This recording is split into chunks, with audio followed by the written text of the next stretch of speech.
Today, we will be featuring speech snippets from Jim Rohn, Les Brown, Bob Proctor, and Ed Mylett. We put these speeches together in a highlight reel because they all mention how we can better handle large transformations in our lives. His speeches taught me to envision a plan and then put that plan into action. We hope that these speeches help you get clarity about your purpose in life. In the coming year, it is time for us to make more responsible decisions about our future. It's time to begin building your legacy in this world. And now, here is Jim Rohn.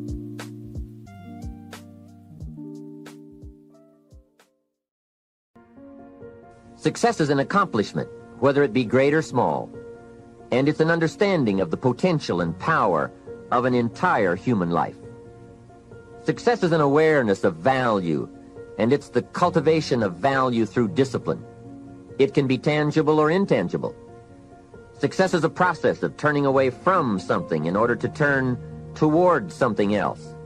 From no exercise to exercise, from candy to fruit, from not investing to investing. Success is responding to an invitation to change, to grow, to develop, to become, to move up to a better place with a better vantage point. But most of all, success is making your life what you want it to be, considering all the possibilities, considering all the examples. What do you want for your life? That is the big question. Remember, success is not a set of standards from our culture, but rather a collection of personal values, clearly defined and ultimately achieved. I learned the law of sowing and reaping. And in the law of sowing and reaping is also the story of the law of averages. Jot this down. The story of the sower comes from the Bible. I'm an amateur on the Bible, but this is such a useful story. Here's what the story says. And take the notes, because the drama's in the details. The sower was ambitious. Evidently he was ambitious. When you read the whole story, you'll conclude, yes, this was an ambitious sower. Here was number two. He had excellent seed. The sower who sowed the seed had excellent seed. And the excellent seed could be an excellent opportunity, an excellent product, an excellent story. So we've got an ambitious sower with excellent seed. But now here's the rest of the details of the story. For your information, for the drama of your life, so you can understand things better. Learning some of this is how I got rich by age 31. Okay. Number one, it says the sower goes out to sow the seed, but the first part of the seed falls by the wayside and the birds get it. So jot this down. The birds are going to get some of the seed. The birds are going to get some of the seed. Now you say, well, Mr. Rohn, what does that mean? Well, I invite John to come to a meeting. He said he'd be there Tuesday night. Tuesday night I show up, John isn't there. I say, John, I wonder why John didn't make it. Now I know the answer. The birds. The birds. John had this great idea of coming to the meeting to look at an opportunity, and somebody stole it and said, you're not going to go see network marketing. And he says, well, maybe not. So have you jotted that down now? The birds are going to get some. Now, when the birds get some, you've got two options. Number one is to chase birds. And say, well, let me get a hold of the person that talked him out of coming to the meeting. I'll tear him a new page. But I wouldn't do this. Here's what happens if you go chasing birds. You leave the field. If you go chasing birds now, you leave the field, which is going to distract from your future, not add. So you can't chase birds and try to straighten this stuff out. Here's what it is. It's just one of those things. And here's the best comment when things are a little disappointing. Isn't that interesting? You just have to say, I thought sure he would be there. He promised me. He promised me. But I know it was the birds. And you just have to say, isn't that interesting? Philosophy. Philosophy is the chief cornerstone in the foundation of the 5 major pieces to the life puzzle. A major factor in determining how our lives turn out is the way we choose to think. Everything that goes on inside the human mind in the form of thoughts, ideas, and information forms our personal philosophy. Our philosophy then influences our habits and behavior, and this is really where it all begins. How our personal philosophy is formed. Our personal philosophy comes from what we know and from the process of how we came to know all that we currently know. Throughout our lives, we receive input from a multitude of sources. What we know comes from school, friends, associates, media influences, home, the streets. It comes from books and the process of reading, and it comes from listening and observing. The sources of knowledge and information that have contributed to the formation of our current philosophy are virtually unlimited. As adults, all of the new information that comes our way is examined through the filter of our personal philosophy. Those concepts that seem to agree with the conclusions we have already reached are added to our storehouse of knowledge and serve to reinforce our current thinking. Those ideas that seem to contradict our beliefs are usually quickly rejected. We are constantly in the process of checking our pre-existing beliefs for accuracy or confirmation in the light of new information. As we blend the new with the old, the result is either the strengthening of our past beliefs or the broadening of our current philosophy in light of new and valuable information about life and people. The same beliefs that form our personal philosophy also determine our value systems. Do you know the people you surround yourself with have a phenomenal impact on your life? I think it was Carl Menninger from the Menninger Foundation one time said, environment is more important than heredity. The people we're surrounded by have a greater bearing on our life and our success in life than what's built into the genes at birth. There's genetic conditioning, there's environmental conditioning. Well, this environmental conditioning goes on all the way through life. You will find as you improve the quality of your life, improve your thinking, you're going to attract a different group of people into your life, and they are going to add to your life. See, the people we're surrounded by, their thinking is going right into our mind. We want to mix with people who are really making it happen. Take a look at your 5 people that you're with most often and ask yourself, if I have children, would I want them to grow up be like them? If the answer is no, you better start looking for some new friends. If the answer is yes, you're already in the right circle of people. Think about what I'm saying. The people we're surrounded with have a phenomenal impact on our life and help make us who we are. And the majority of the fears that we have are not life or death fears. They're not those kind of fears. But through our imagination, we blow them out of proportion and we give them more power than they actually have or deserve, and we permit them to govern our lives. We permit them to determine how far we can stretch out on our dreams and discovering our stuff. And as we begin to look at ourselves and begin to, wait a minute, just getting to the point as you assess yourself and begin to prove yourself and just say, wait, hold a minute. I've been sweating this out. What's the worst thing that can happen to me on this? Will it kill me? Will I die? Why am I going through all of these changes over this? How much power does this really have? And am I the one that's feeding the power into it? See, a lot of times we allow ourselves to be fed and to be programmed into being afraid. I mean, you watch the news and read the newspaper, you'll be scared to come out the house. Am I right? You'll be afraid. So what kinds of things, what kinds of thoughts are you feeding your consciousness? What kind of things are you putting in your mind that will enable you to either move forward or to justify why you're staying where you are? Another piece that I look at, that when I finally decided that I was going to go to the dentist, pain was so great. I couldn't hold out any longer. All of a sudden, the fear didn't matter. I can't, but take me. Now, some people need fear, you know. I have a friend that we told him, hey, man, you need to lose some weight. You're getting overweight and out of shape, and at our age, we need to have a regular program. And Bud said, man, I've been fat since I was a little boy. I'm big bone. I've never seen a fat skeleton, though, you know. Well, Bud became ill. How many of you ever seen a fat skeleton? Raise your hand. All right. Bud became ill, passed out, and I was there, and the doctor was talking to him.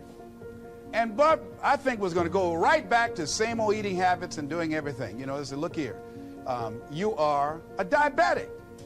He said, now here's some of the side effects. You know, you can go blind, you can become an amputee. None of that touched him. He said, you can become impotent. He said, what did you say? Bud has lost weight. He exercises every day. He's into body sculpturing. 48 years young. He looks great. I can't believe it. But just that one statement made all the difference in the world. Bud is a new man today. So what is it that has to happen to you? Some people don't take corrective measures to improve their health until they get a pronouncement that they're about to die. Then they start, okay, all right, I'm ready to do whatever you want me to do.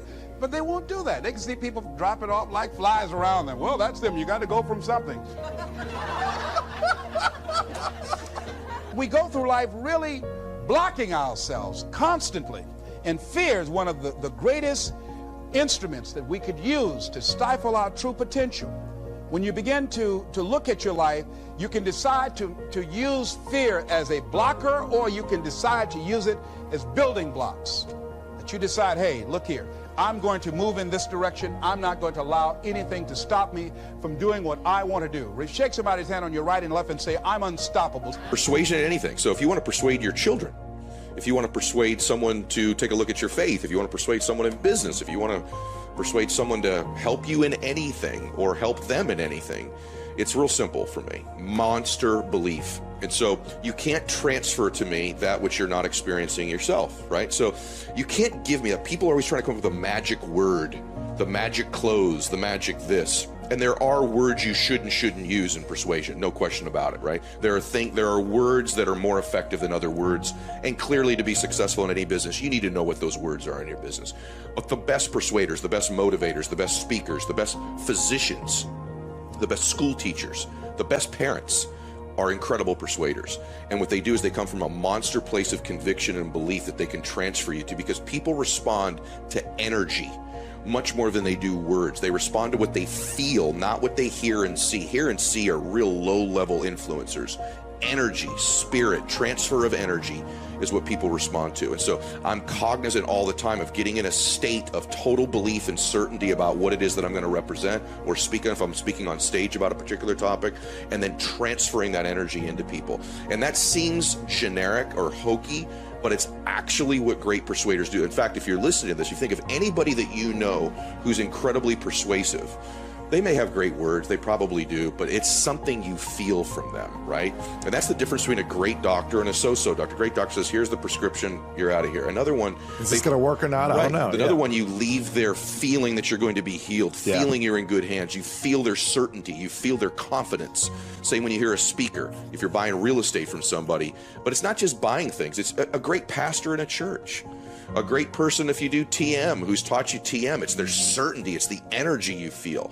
And so for me, it's always getting to, I have to really believe what I'm saying. I have to really feel it to transfer it to.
Chẳng thể quên khi cơn mưa đêm lại về.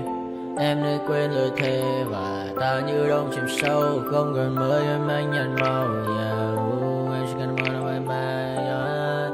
Chỉ còn là những cơn mưa vô giá. Cho bên mơ em không mơ anh.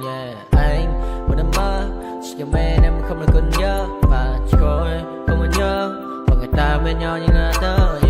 Muốn nhớ về say em chỉ có mấy em ở đây. Và anh như muốn chết đi nhưng không muốn em mơ mày. Tình yêu làm cho ta đau đầu. Không em như mà ngân màu. Anh như nếu mong cầu. Và mưa bên em hô sầu. Chào các bạn mai em mơ. Chỉ có bên em nhưng là khó mơ. Em mà đang dài em một bên ai. Anh không mong gì hơn. Chỉ mong em sẽ ở đây ôm anh thật gần. Anh chỉ mong đôi ta được có nhau. Mà đừng em đâu anh mơ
I fear that the thoughts build up until I can't hear, that my mind fills up into a creature, and it haunts me somewhere much deeper. Anxiety, filling up every space, no privacy. And silently, it could build and build until you finally see, whoa, it's taking over, damn no closure, moving closer. No exposure, I just wanna be a loner. Some can't stay sober, looking over all their shoulders, like moving boulders just to get out of the home. It sucks, I've had enough, I don't wanna feel the stuck under the rug, all my problems that I shove. I got nightmares in my head, I fear that the thoughts build up until I can't hear, that my mind fills up into a creature, and it haunts me somewhere much deeper. I got nightmares in my head, I fear that the thoughts build up until I can't hear, that my mind fills up into a creature, and it haunts me somewhere much deeper. I've been feeling weird, I can't seem to focus good enough. Nothing's really clear, sometimes it could be a little tough. I just need to feel like the end's in sight for me, but let's be really real, anxiety can foggy all this stuff. I've been feeling weird, I can't seem to focus good enough. Nothing's really clear, sometimes it could be a little tough. I just need to feel like the end's in sight for me, but let's be really real, anxiety can foggy all this stuff. It sucks when you finally feel like giving up. Oh God, no luck, everything feels like you're sticky stuck. I'm lost, handcuffed to the bed where I sleep, don't give a fuck. Can't stop, unplug, feeling over